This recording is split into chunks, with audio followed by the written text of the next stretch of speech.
What's up, everybody? It's your boy, Sad Nixon, and I'm coming at you today with another Secret Hitler video. And this one is on one of my favorite subjects, which is the top deck after triple RRB strategy. So let's get right into it. So, what is the strategy? Well, simply put, when the game begins with three presidents drawing RRB and their chancellors all playing B, the liberal policy, the liberals are extremely well positioned. Since you have three blues down and you only need two more to win, and there's three more remaining in your deck, which is at that point size 9, you can actually top deck for the rest of the game and receive a really stunning and massive win rate. Now, many have doubted the effectiveness of this strategy as implemented in real life, given how the position could be perhaps falsified by the fascists, and also given the strength of normal liberal gameplay in these kinds of games. But today, we're going to look at both average and worst case scenarios and really fully evaluate this strategy to see how good it really is. So to start off with, this is the big number, 91.96%. That is the liberal win rate if the strategy is deployed, top decks for the whole game, on an authentic triple RRB start. So that's if the claimed start is in reality just that, just what it looks like. And that is really an insane win rate to consider. And so it's no wonder why this strategy has sort of attracted a lot of attention over the years, including from me. But of course, the first question is, when people talk about this, is what if the fascists underclaimed? And yeah, if you see this start in a game, if you see RRB being claimed 3 times in a row, that's going to be your first question. What if one of those was actually an RBB and the fascists underclaimed the number of blue policies that they saw? In fact, if it was a fash-fash-gov, you could even underclaim a BBB to an RRB and have a double underclaim. And that would really be damaging to the strategy. Because, as you see from the chart, if instead of seeing 3 blues in the first 3 governments, which would give you the 91% TD win rate, you see 4 blues, which is what we would have if one of the RRBs was an RBB, that win rate on TDs drops to 80%. And it drops even further if you have 5 blues showing up in those first govs. And of course, if there were 6 blues and they were somehow hidden by those underclaims, well, your win rate's going to go to 0 because all the blues have been seen by the fascists. So that would be a big bummer. And the other thing that people say, of course, is, well, isn't that position pretty good anyway? Like, if you have 3 liberal policies on the board, that's pretty good. But how good is it? Well, using the data set of 12,000 7P ranked Secret Hitler games that is available on this site, I identified 585, which started with this exact situation that we're talking about. An RRB claimed 3 times in a row and a blue policy played. Now, 5 of these games were games in which, in real life, they did top decks after seeing this. And so that gives us a sample size of 580, because we don't want to consider the games where they use the strategy. Now, just for reference, in all 5 of those games, it was a liberal win. But in any case, in real life, in this set of 580, this set of games had a liberal win rate of 68.27%.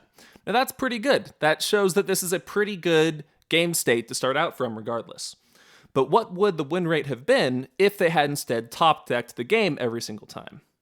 Well, we can't see what the actual decks were exactly because of the limitations of replays at the time, but if we multiply the percent of these games that had X number of blues in the first 3 governments by the top deck win rates after having seen X number of blues, which we just saw on the last table, we can arrive at a sort of expected overall win rate after top decks. And this win rate turns out to be 87.05%, which is really pretty big and not far off from 91% as we saw earlier. It's an increase of 18.78 percentage points. That's really something. So, it turns out for this set of games in real life, well, they should have top decked, and they missed out on a little win rate because they did not do so. But is that really fair?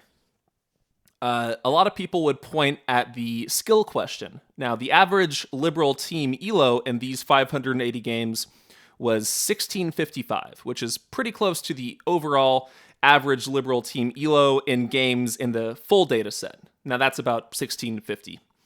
But what if the players in these games had been higher or lower skill? How would that have affected their win rate in real life, and how would that compare to the top deck win rates? And the other question is, if the strategy were actually deployed in every opportunity, as I'm advocating for, wouldn't the fascists just try to abuse it by underclaiming a lot more than they currently do? How bad can fascists make the odds for liberals in this claimed situation? Just as a side note, this table here we see is sort of how we calculate that expected win percentage based on the percent of games from the 580 and multiplying by the liberal top deck win rates. So yeah, that's how we get the 87%. But anyways, moving on to address these two concerns. So what if the players are high skill? Well, unfortunately, the set of 580 games we used is a little bit too small to split up by skill and get representative sample sizes, in my opinion. But what we can do is simulate different skill win rates by finding win rates from the full data set for each of the different end of deck outcomes, the outcomes after the first deck is played, and multiplying these win rates by the chances of each end of deck outcome in games where the RRB 3 times in a row is claimed. And we see here in the games from the 580 game set, the first deck ended with 3 liberal policies down 21% of the time, with 4 down 68% of the time, and with 5 down 10% of the time. And of course, if you have 5 down, that's a liberal win. But I did just that. I looked at the data set and I found the liberal win rates for each end of first deck state for each elo range. And so we see below 1600 elo, so below average players. If they get 3 blues down by the end of the first deck, they are in a losing position. They're going to win only 44% of their games from that position. But if you're on the higher end of the skill set, if you're above 1800, you're more likely to win almost 2/3 of your games from that position. Now, we also see something interesting from this deck, which is that a 4 blues down end of deck game state is significantly better across the board, regardless of skill level, than a 3 blues down state, which for some reason is a little bit controversial. A lot of people, the traditional wisdom would say that a 4 blue state is somehow maybe not as good or not that much better. But it turns out it actually is a lot better in every situation. So yeah, that's some good data for you on that. But moving on, what we can do is multiply and add together the values from the last 2 tables and find our typical play win rate after triple RRB for each skill level. And we see here for the lower skill levels, we're expected to see about a 66% overall win rate after triple RRB if we play it out normally. And for higher skill levels, you're going to get up to 82%. But across the board, that is still lower than our top deck strategy win rate that we garnered from our 580 games, which is 87%. So, that's pretty significant. We're seeing that the top deck strategy is really strong, even compared to high elo players. However, we do have one more thing to address, which is, what if the fascists pulled out all the stops? For the sake of argument, we can imagine a world where the fascists are doing as much as possible to decrease the effectiveness of this one strategy at all costs. They're doing anything they can. So they're underclaiming every single BBB to RRB. They're underclaiming every single RBB, and they're refusing to play blue on RRB to deny any sort of opportunity and to make it so that as many sort of triple RRB starts are fabricated as possible. Now, by simulating thousands of random decks and seating arrangements, and assuming that the fascists will always underclaim according to these rules, we can find how truthful the claimed RRB 3 times starts would become on average if they deployed this sort of strategy of doing everything they can to minimize our win rate. And that's exactly what I did. And combining those numbers with our TD odds table gives us our average sort of worst case scenario odds if the fascists were to do this. And so in theory, they should not be able to push the win rate of the strategy below this number that we're about to find. And it turns out that when we do our multiplication, just like before, we do see a significant decrease in win rate from what we saw in the 580 game set, because we see a lot more sort of fabricated games where there was 4 blues, but there was 3 claimed. But in the end, we still get a 75.37% win rate for our top decking strategy, even in the worst case scenario, with fascists doing everything they can. And we can compare that, of course, to our typical play numbers yet again. And so what we see is on the lower end of the spectrum, the liberals are still not doing as well as even our worst case top decking odds. However, on the higher end, we do see that the above 1,800 players are going to be perhaps outperforming these worst case scenario odds with their typical play.